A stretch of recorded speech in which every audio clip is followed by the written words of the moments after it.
All right. Oh my God. Coffee is fully pumped in my body right now. Whenever you're ready, always ready. Okay. Hello, everybody, and welcome back to another episode of Tape It Till You Make It. I'm your host today, Sarah. I think you all might have seen one of the episodes I was in. I'm a production coordinator at Noravera. And today our lovely guest is Taylor. Welcome, Taylor. Hello, hello. You were also just on another podcast episode. I know, yeah. I'm getting to be quite the pro here, my second one. So. Lovely. All right. How's your day so far? It's been a good day. It's been busy. Yeah. Got off the phone just before this with my brother, the CEO here, whose wife gave birth to a beautiful baby girl, Isla. Woo! Yesterday. So, pretty exciting. Everything is seems to be going well, and happy day for the Livingstons, and just good energy going into the podcast today. Definitely. How about you? The weather is the biggest thing for me. I'm so happy it's nice out because Vancouver, it was saying that it was supposed to rain until the end of May, I think, or middle of May. And I was like, I don't want rain. Yeah. So I've honestly stopped listening to the weather forecast because it always says rain. And I just find that recently, the last few years, there's not rain when it says it's going to be raining. So just got to make plans and bring your rain jacket in case. Mm-hmm. Vancouver. Never trust it. Look at us Vancouverites talking about the weather. It's always the hot topic. But today's hot topic is doing it for the gram. Do it for the gram, baby. Yeah. And where does that stem from, that sentence? Where doing it for the gram, do it for the gram. Do it for the gram. I mean, I don't know exactly when the whole sensation began, but I think definitely it's coming on to be a very big topic, hence why we're going to discuss it today. But I think it first came from people looking to do really dangerous things to get likes and to get follows. Yeah. You know, it's always do it for the gram, and it's peer pressured, and the person on the camera is okay, I'm going to do it, and then it's blows up on Instagram. I think you're right. I think it's more so people that are starting to, they're about to jump off a bridge into the water, and they're like, I don't want to do this, and then all the friends are like, do it for the gram. Yeah, and in your mind, your mom's voice is like, if your friends jumped off a bridge, would you do it too? And they're pressuring you, and you're like, yeah, I kind of have to. Yeah. Oh, yeah. Man. Yeah. So I think it started with very dangerous things, pushing people to do things, to get likes, to get follows on Instagram, Facebook, TikTok, whatever it is. Yeah. But definitely has stemmed out to be a bit more of a topic just around people deciding whether or not they are, going to do something for themselves or do something for their friends and imaginary friends, or not imaginary friends, but virtual friends. Yeah. Strangers almost on the internet. Yeah, because content creators have become such a huge thing now. So doing it for the gram is really I'm kind of doing it for my job too. Yeah. And it's some people are down that line of I'm doing it for the gram. I'm more of that dangerous, adventurous side. And some people are like, well, I actually make a living off Instagram, so I'm doing it for the gram to get paid. Yes, for sure. Oh, man. Yeah. Okay. Well, do you have any, where does your history come from, doing things adventurous wise? Yeah, I mean, I think do it for the gram is definitely something that has applied to my life a lot. From a very young age, my brother and I were, mountain biking and skateboarding and making videos from Jackass, CKY. Oh my gosh. Dating myself that was too much. The whole trend back then, Jackass, everything. Absolutely, yeah. And obviously being in media production, my brother and I were loving to make videos on it long before there was any sort of social media. Yeah. But really, for the fun of it when you're young, but as social media kind of came to be around, you started to kind of try to figure out whether you truly are hucking off this table on your mountain bike to get follows, to get likes, or if it's because you're still genuinely having fun doing what you're doing. But I've certainly kind of taken adventure to another level over the last few years. Gotten big into mountaineering and got backcountry skiing this year. Been skiing my whole life, but nice to be getting down some backcountry couloirs and that's so cool. Yeah. So it's definitely been a fun kind of ride with everything, and I've often toyed with the idea of starting up a YouTube channel. I mean, I do have a YouTube channel, but I think I have like 20 subscribers. On the DL. Anybody, if you're following, search him up on YouTube. Oh my gosh. Yeah, I'll do a shameless plug but before the end of the show. But it's nice.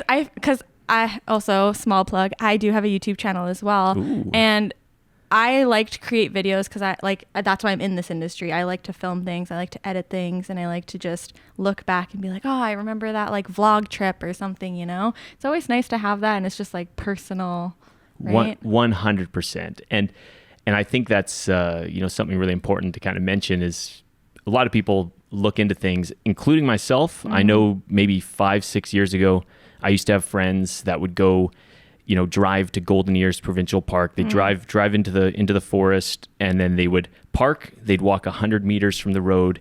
They'd get changed into like a red dress or a blue dress or something, and they would be. I know it sounds like if you're when you first hear it, it sounds like, oh man, like they might be trying a bit too hard. But yeah. I used to always be like so into like doing the biggest adventure that I could, and so I thought, wow, like they're just like staging all these photos and just kind of doing all of this. Just for Instagram. And of course, the voice of reason was my brother, who he just is so empathetic and always trying to see, the positives in things and the real meaning and the real reason that people are doing things. And he said, you know what, like they're not out there to go hiking. They're not out there for that. They obviously love to create, and they're trying to create these beautiful photos and videos. Yeah. And who knows if they're trying to get followers from it or not, but I think you can see from the amount of times they've gone out there, how much they're doing these shoots, that they love nature. So that's why they're doing these things in nature, but they love photography and they love film. Yeah. So don't judge them for going and taking these creative photos, because everybody has different reasons for doing what they do. And I think, as we go into this this age of technology, it's like a lot more of us have a major passion that's built with photography and film. Totally, yeah. So, yeah. And it's so easy to shoot with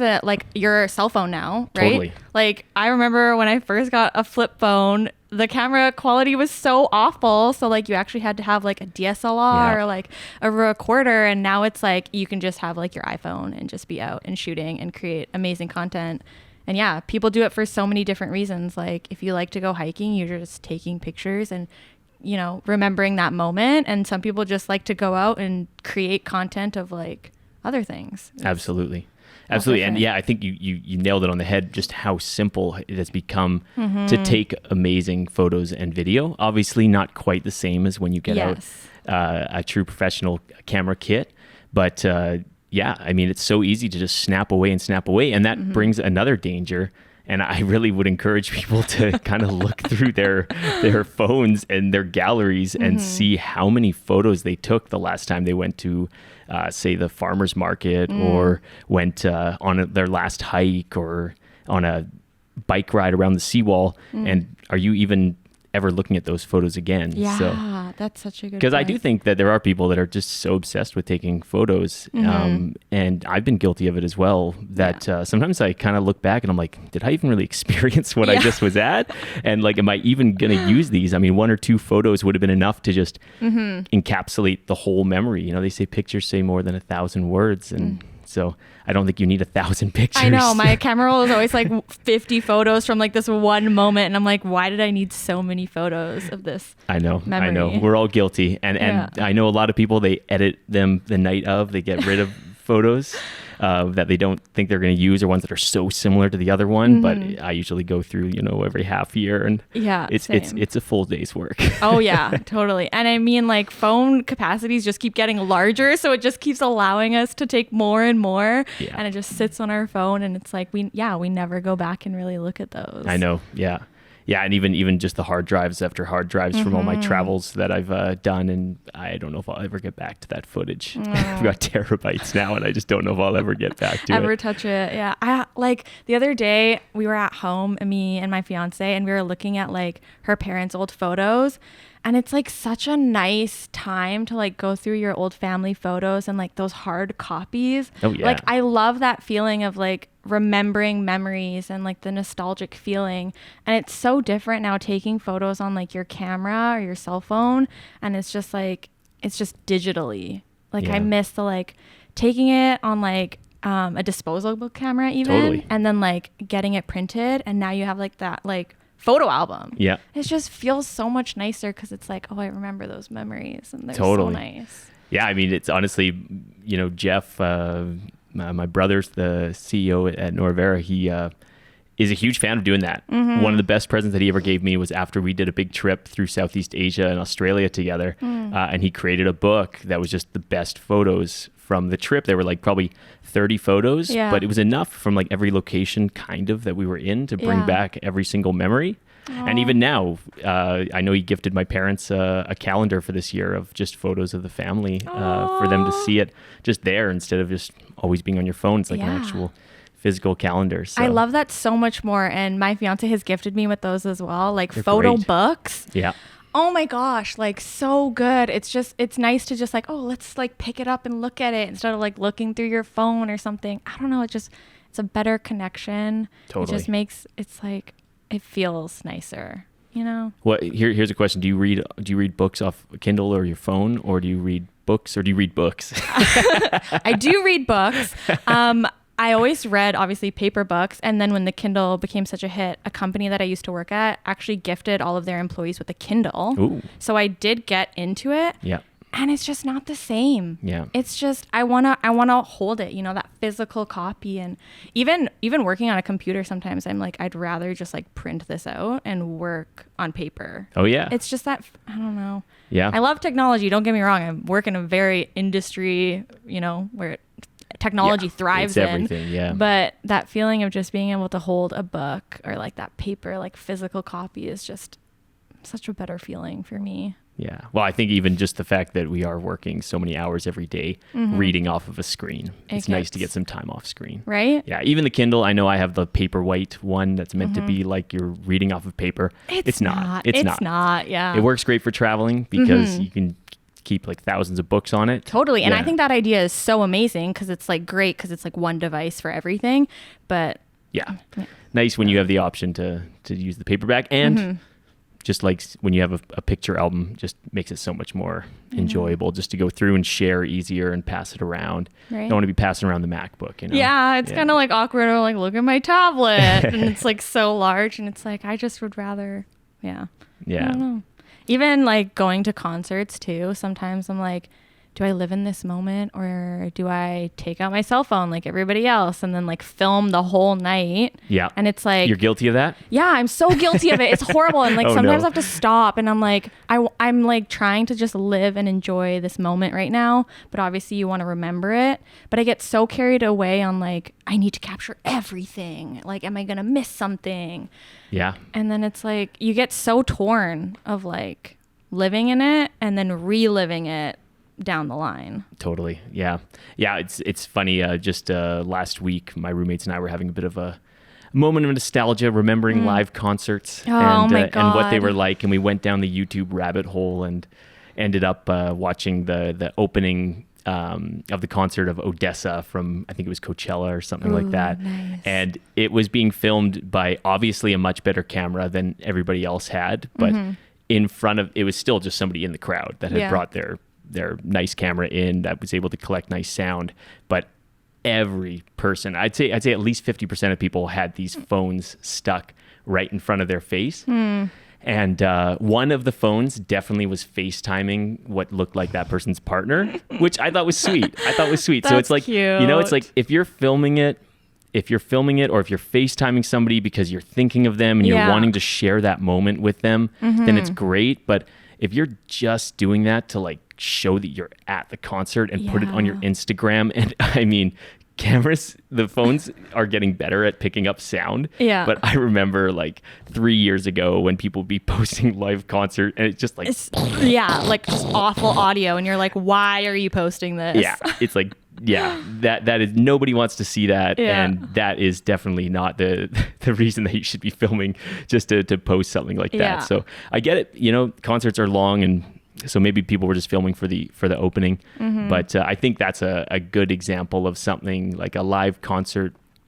it's probably going to be a video that you can find later. Oh, 100%. Yeah, so just because everybody's filming it. Totally. That's the thing. I need to think of someone else is going to film this and post it somewhere online, and I'll just be able to go back and watch their video. There you go. I won't have to film anything, so I can just live in the moment, and I'll let someone else do the work. Perfect. Easy. Hopefully 95% of viewers, listeners here listen and get this message, but there's still 5% they're like, no, I gotta get this video to send to my family. Yeah. And then make sure you post that to somewhere that we can get it. And then that's perfect. That's the goal. Right? Yeah. Yeah, there we go. Oh man. But on that topic of like people just recording for like posting, it is like, what is your intention? Like, are you taking all of these memories and pictures and videos to post on Instagram just to be like, look at my life? Like, you know, because I mean, for me, I know that social media is like 95% fake. And I've actually removed myself off of Instagram because I just think, like, I don't post, but I still have a profile. But I'm just like, I don't need to have that feeling of like, oh, like, do I need to post something? Like, am I going to lose followers? Am I going to gain followers? Because Instagram started of just like take photos in the moment and post and let your friends see it. And now it's become such a huge thing of like creating this like online presence. And massive highlight reel. Yeah. Like I'm just like, oh, like the biggest flex. Right. Hey, good for you. Good for you for getting off of it. I think that, don't necessarily need to delete Instagram, but taking breaks from it certainly is something that's important. Because I've lived with influencers. I've traveled the world, seen influencers that are working. And sure, lots of them are definitely living the good life and enjoying themselves. But for a lot of them, it is not as it seems. And it is a bit of a fake it or tape it till you make it kind of situation. For sure. And so it is just always good to keep in mind that, we all have our challenges. We all, not to get too beat up about what's happening when people are on Instagram posting in beautiful places. It's not always as it seems. Maybe they're missing home more than ever when they're in those places at times. So it's a interesting kind of space that you have to really, really be aware of what Instagram is, and Instagram is not reality. Yeah, exactly. And I remember a hot minute when I was like, I think I want to be an influencer. Nice. But then it's like, there are those influencers who project just a really positive, happy life. And life isn't always like that, like you said. Like we all have our ups and downs. And that's why some of my favorite influencers are the ones who really post about like my life. Like, oh yeah, I had a really bad day or something tragic happened. And they're willing to open up to their supporters. I think that is just such a huge thing for us to be like, wow, look at that. And even as a woman, like to see women influencers like, editing all their photos and their videos. It's like, is that really reality? Or like, why do you feel like you have to change your look? Right? Yeah. Like if you're starting out and you're like, I want to be an influencer because it makes me happy. It makes me happy to create content and share it with other people. That's awesome. Right. But think down the line of like, people out there are haters and negative comments and things like that. And just make sure that you stay on track of like why you're doing it. Like you're passionate about it and not like, oh, I need to do it because I need to look like I have a perfect life type of thing. So. Yeah. And I think, like obviously as a actual content creator, influencer, using those channels, that's definitely needs to be really taken into consideration. But even those of us that just become really obsessive over our own social network of 500 followers or 2,000 followers or whatever you have, it's like, just really realize it's, people are so in their own world that sometimes a double tap to like doesn't really mean anything. And a comment, they're not often thinking about your post 15 minutes later and being like, wow, the thing that Sarah posted about was profound. And even if it was something that you really felt was profound, it's like people are just so in their own worlds and so have their own concerns and not to a fault, but just we're all a little bit stressed out at times and trying to find our own way. And so yeah, don't get too hung up. If you're like you're debating a post for too long, just post it. Yeah. Just post it or don't. Yeah. Or But, don't. Yeah, I would say 90% of the time post it. But yeah, if you're really thinking maybe you shouldn't post it, you probably shouldn't post it. But you also have to think like it's my channel, right? Yeah. Absolutely. Yeah. It's and however you want to treat it. I know some people like to make it like a public journal, and it's like you said, like I do appreciate people that are quite open on their social media. I think that can also lead to challenges if you start to let like too many people into your life, and then when things start to go a little sideways and something that you wish was a bit more private, and when people see you're holding that from them, they might get to be a little bit annoyed or frustrated with you. So I think once you open those gates and that becomes your thing, that you're just sharing every part of your life, then that definitely can become something where you lose your sense of self, and you're just really like living with all these people all the time. And we definitely have to have our own little private moments and private battles at times. Totally. Yeah. And then you have to like, I don't know. Because then when you don't post, like if you're going through something, all those followers are like, where are you? Like, hello, you should be posting. Because influencers are so consistent with posting something. Yeah. And so as soon as you have something happen to you where you need some time off, it's kind of like, me as a viewer, it's like, well, I'm looking for your stuff. Yeah. Like YouTubers, like, hello, you always post on Sundays. Where is your Sunday video? Yeah. And it's like you're always being held to this standard. So once you open up, it's kind of like you can't reclose it. Yeah, and even if you're a really private person and something is to happen in your life, as you have people that have really come to like your Sunday posts, and you're just like, I don't want to post this Sunday because my breakup was just terrible, and people don't even know that you were in a relationship, and you just got to either decide like if you're going to make some weird excuse, or if you're going to come open with the issue and make your problems public. If you know, it's always good to share your problems. I don't know if you need to share it with the internet. I'm sure some people get some great support from that. Yeah. But yeah, it's definitely very interesting when you start to just kind of share everything that's there in your life, or if you don't, and then life hits you in the face, and you're being held to these very high expectations. Yeah. It's hard. You said you lived with influencers, like more than one. Yeah. Oh yeah. Like, what was that like? Were they like your friends first, or like? Yeah, I guess, I've been involved with a few YouTube channels and Instagram influencers throughout my 20s and into my 30s. Right now, I actually am living with influencers. Yeah, our house is called the Creator Casa. Nice. Everybody find the Creator Casa. I like that. That's a nice name, though. Thank you. Yeah. We have some Latin flair in there. Myself as well. I'm not Latino, but I'm like the most Latino non-Latin guy you'll probably meet. Most people call me Taylorito. Only way to make the name Taylor a little bit Spanish. I like it. Yeah. So the Creator Casa was kind of a house that came into being from the pandemic. We were able to find a beautiful house to all kind of collaborate and work together, and just motivate each other to create different YouTube videos and Instagram posts. And yeah, so it's definitely, I get to see it from all angles of like what it really is, like what life is really like compared to what is like seen. Yeah, what is seen for sure. Yeah. So yeah, and it's definitely different for everybody. But yeah, it's like all in all, the biggest thing is just to be aware that like even a life that looks so ideal, it's really not that different than yours. Yeah. Because it just comes back to the fact that we all have the same challenges with acceptance and purpose and love, and just like, unless I'm sure some people are probably in some places that, they're not really enjoying what they do or whatnot, but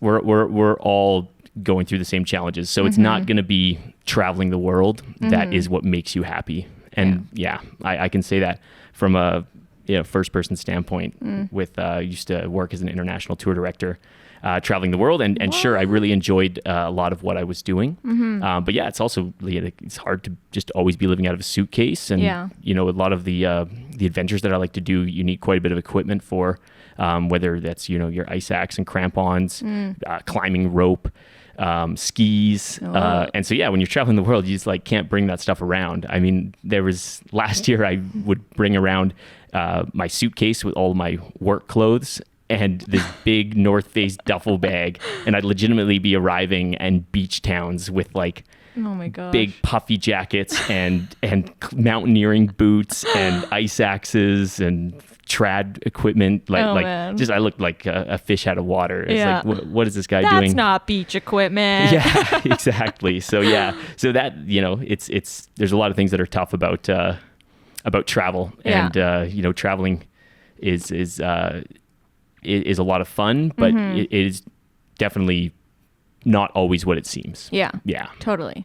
I agree. And there was something that I saw about people starting travel vlogs. Okay. And it was a quote or something, or someone said that was these people who are showing their travel lifestyle all started with just going on vacations every now and then and showing just that aspect. Yeah. And we all fall in love with it because it's oh, I wish I was on vacation right now. And then they start to grow, and then they really just travel 24/7. Yeah. And it looks like such a dream life because you're oh, constantly on vacation. I love that. But yeah, you're working at the same time. So you also have to be constantly thinking of what am I going to create next? What am I going to capture?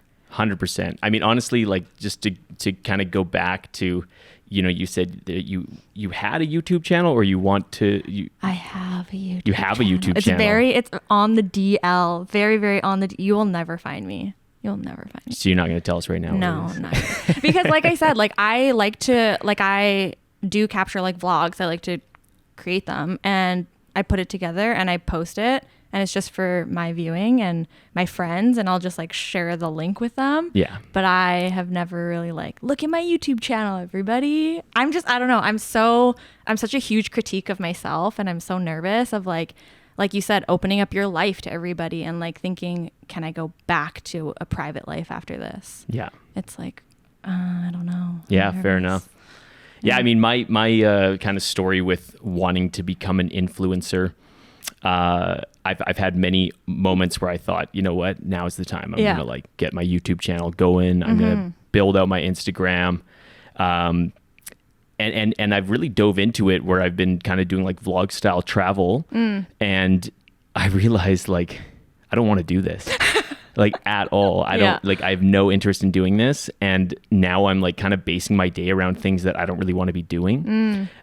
So that's why I went into the role of being an international tour director, because I truly thought deep about what it was. I was working at a YouTube channel called Global Degree, where the idea was to travel to every country in the world in order to graduate with your global degree. Whoa. You could almost learn more in 5 years of travel to 193 countries than you could in university, was kind of what the idea was. And I think it depends. You definitely would learn two very different things, but you could learn a lot of things by doing so. But the founder, who's one of my roommates, Michael Graziano, he asked me at one point when I was nearing the end with the channel, when I wasn't sure if I was going to be leaving the channel, but he just kind of asked, is it actually your goal to travel to every country in the world, or are you just hopping on to our goal? And he wasn't saying it to be hurtful or anything. I think he just really, it was his goal, and he completed it a month before the pandemic hit. He arrived in Angola, the very last of the 193 UN recognized countries. Oh my gosh. So it couldn't have been better timing, and still so proud of Michael for doing that, Mike Graziano. So it's amazing what he was able to accomplish, but just asking, is it really your goal to do this, or are you just hopping on my goal? And made me realize I actually don't know what I want with my life, and I'm just hopping onto this because it sounds cool. Yeah. I don't want to go to a country for 5 days and say that I've traveled through that country and then on to the next country. Yes. And, for Mike, it was his goal to get to every country. So he certainly got amazing cultural experiences out of it. But nice. For me, I've definitely been a traveler since my mid-20s where I really like to like sink my feet in. I love to like, Yes. really immerse, try to stay away from the touristy areas. I think all of us are much more looking for this connection to these like more authentic, genuine experiences these days. Yeah, and like live in that culture, like where you're going, and really just like feel like not a tourist, but like if I were to live here, you know. And I like to, like you said, I don't want to go somewhere for 5 days. I want to go where it feels like, oh, I gotta wake up, go get my coffee, like almost live a second life. Totally, get into the swing of things. Right? Yeah. That feeling is just so amazing. And like when I went to Japan for the first time. Ooh, jealous. Oh, like I was just like, oh my God, I want to live here. It's so perfect. Obviously, I didn't fully indulge in like the life of what it would be like if I was a resident, but it's just so nice to experience a different culture and really like live there. Yeah. Feel like you're living there.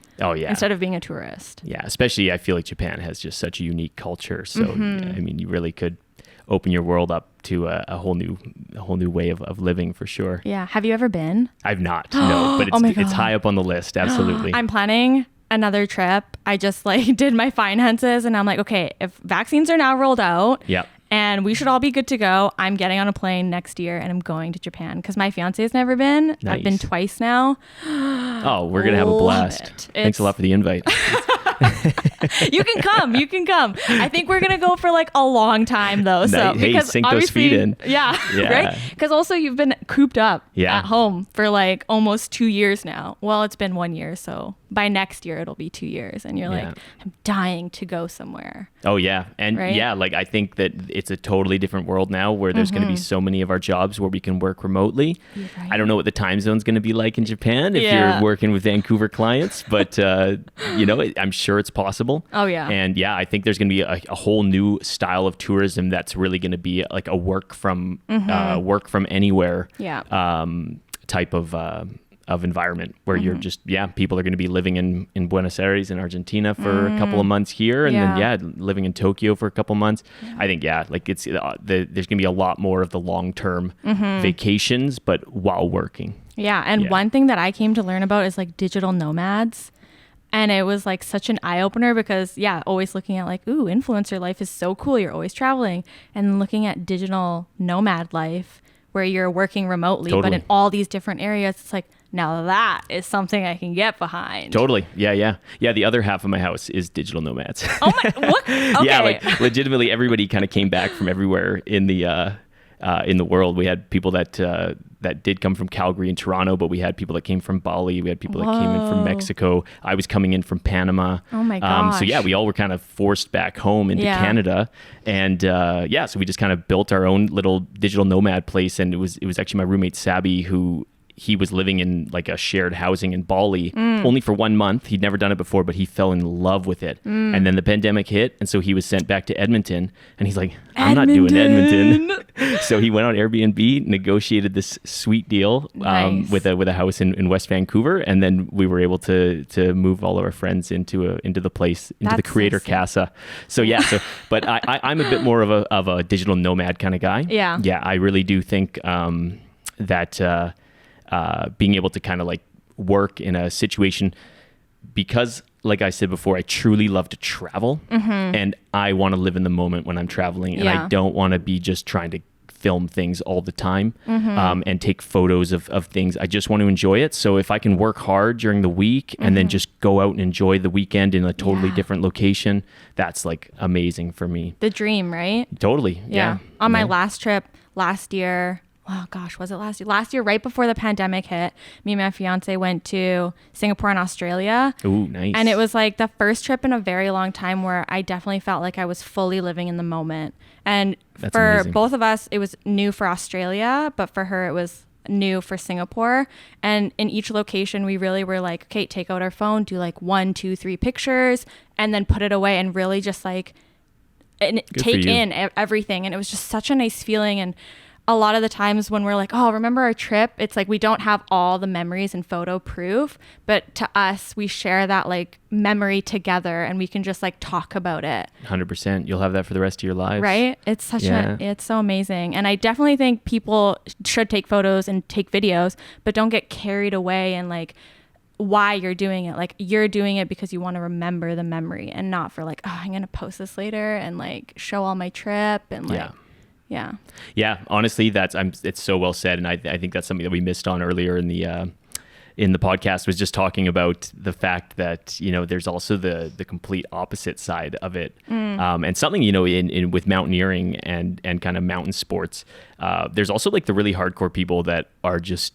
really, you know, so against you taking photos or taking video. They just think that like you're just doing it for the gram, and they don't understand that it's like, I'm just getting some memories. And like I said, I also really love to create something afterwards. I have just as much fun editing a video after I've been on that adventure, because I relive it over and over and over again. And every time I've watched it years later, I relive in that moment. So it's so worth it for me.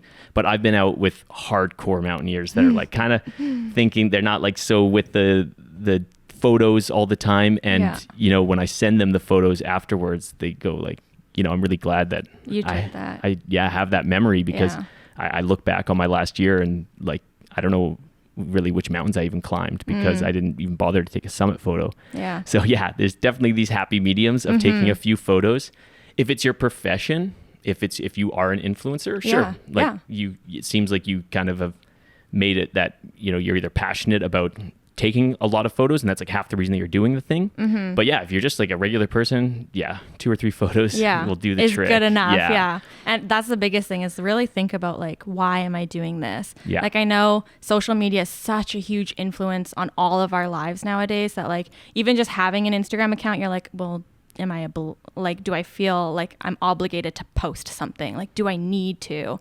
And it's really like, am I going to make it myself happy taking a photo and sharing it? Like that, you have to think about that. Like, what is my purpose? What is my reason of like doing all of this? If you are like, I want to become a content creator, it makes me like really happy and I want to share it with everybody, go for it. But like, I'm different. I'm not like that, but it's whatever makes you happy. At the end of the day, you just have to continue to do what makes you happy. If that's posting one photo every month, that works. If it's posting a photo every day, I don't know how you do it, but like, I applaud you, because I could not for the life of me take a photo and post content every single day. It's a lot. But if it makes you happy, then like, I applaud you for it.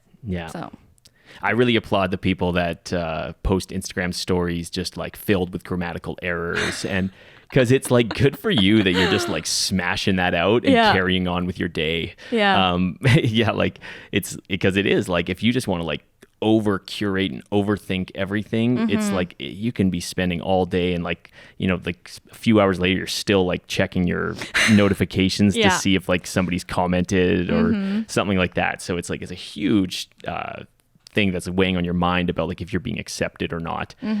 So I do, you know, maybe people are over curating and they just really have no idea how to spell, and that's what's happening. But I think that lots of the time they're just rushing it. Like I see TikTok sometimes that just like, it was like such a funny concept, but it's like the person just want to get it done and get it out. They're not worried about like the post production. And you know, I was talking about that with Nathan on the podcast the other day, but like it's getting to be more, people are like enjoying a lot of the amateur content as well. With TikTok, it's such a like, I mean, TikTok originally started from like Vine and Musical.ly, where Vine was literally 6-second videos. You only had 6 seconds to make a video. And so many content creators have come from that because of what they were able to do within that short period of time. And so like now, like you said, those amateur videos are those quick, like, oh, I'm going to film this and do this and that sort of thing. And it's not really like nicely polished. Those really actually have a lot of impact and more gain from people when they watch it. It's crazy. And now you only have like half second to get somebody's attention. So honestly, that's the fault in TikTok too, is like my attention span is 3 seconds. Oh yeah. It's awful. I've seen it. I've seen it with little ones too, like 7-year-olds, 8-year-olds that are just scrolling through, and I just see like, it's like, you don't even know what that one was about and you already decided that you don't like it. That's literally me. Like 2 seconds in, if I'm like not into it, I'm gone. And it could have been really, really good. It could have millions of views, but for me, if it's not on me for 2 seconds, I'm like, next. Which is kind of sad, because you know, what's next, you know? It's like our attention spans are getting shorter and shorter. Like all of our social media videos are now pretty much being like forced into at least below a minute. You know, if you're going to post anything to Instagram, it's been unfortunate for me because I'm definitely on the storytelling train, which is one of the reasons I've been loving getting to know the Noravera family, because it is just about storytelling here. And I've always been about telling a story, and I've just found it really hard to tell a story in less than a minute. And when I post things to Instagram, you know, I put a lot of effort into the videos that I edit. It might not look like it because I don't have the skill that the editors do here. But I put a lot of effort into it. And so when it gets put onto like the IGTV on Instagram, it just gets no engagement and no views and everything. So it's like you really are forced to rush your story. And so, you know, that's why it's YouTube has been an incredible space, because you know, creators are often doing 20-minute long videos and people are just like really there focused on what's happening. Definitely. So, yeah. I found YouTube, like I said, I think I actually have 75 subscribers. Ooh, and, yeah, little flex. No, but it's like, it takes a lot of commitment to get subscribers on YouTube, and you really have to focus on that. Whereas, you know, my Instagram and Facebook have just come from, you know, I've made a lot of connections through travel and friends and family. And I love to share my stories mainly with friends and family that actually know me. It is always fun when somebody's like, hey, I saw your video. But no, it's just, I love keeping people updated and telling stories of life, because I do find that life is, you know, meant to be a story that's told. So totally. One thing that I loved to do, I stopped doing it, is scrapbooking. Ooh. Where like you actually have like your photos and you can like write in it and stickers and everything. Very cool. And it's like an elevated photo book, and those are just so nice to create, and you can create it with someone. Maybe like you guys went on a trip together. I think those are always nice to do as well. Yeah. I've even heard scrapbooking been talked about in a lot of like meditation and goal setting spaces, just for kind of being more self-aware of what's happening and not letting your day-to-day kind of blend in to be years and years. And so I'm yet to do any scrapbooking, I must say. Yeah. But journaling is my thing. Oh yeah. I love to journal. You do it daily? Not daily. No. It's really hard for me to do daily, but I do it like at any moment where like maybe I'm feeling a lot of like anxiety or pressure, or like I'm going through a change in my life, or I want to manifest something, then like I'll sit down and journal, and it's just like such a clear headspace of like getting like thoughts out of my mind onto paper, and really just like, okay, this is my goal, this is what I want, or like, oh, I journal when I go on trips too. Okay. So like at the end of the day, I'm like, oh, today we went to XYZ. Yeah. And then it's like, I can look back and read it. For me, when I read a memory, it's just like so much different than like just seeing an image. Yeah. You get two different experiences. So it's kind of nice Fair to enough. do. I've definitely tried the journaling on my travels, and I love the video. Video is how I journal. It's definitely a lot easier to do because you're just like, okay, I'm going to record. Yeah. And then journaling is kind of like I have to relive the day in my head and go through everything. So I think probably something quite therapeutic about it though, and really making sure that you do take in everything, and something that really intense that you could have experienced in the day. It's like really reflecting on why that was intense and what feelings you had. So no, I definitely think journaling is a great thing when you're actually, and you know, I've been in workshops and things, and it's always like, don't type this out, write it down. Yeah. Like get pen to paper, and this is going to like do a lot more for you. Oh yeah. So yeah, it's so much nicer. I miss the days of where everything used to be pen and papers, and now it's all tablets and MacBooks, and I am the biggest culprit. I have a phone, tablet, and laptops. Yeah. But I do enjoy my journal. It's still hard paper and pen, which I enjoy. Yeah. I have that moment. You know, kind of interesting thing to think about is I wonder how many people that used to journal have now decided to kind of journal in the way that they're posting things to social media, and how that's changed what they write, because it's like now open to the public, right? Yeah. I know I did a travel blog when I first went to Nicaragua on a year-long trip through Latin America. Whoa. And to learn Spanish. Oh my gosh. Yeah. And how's your Spanish? Say something. Bonjour.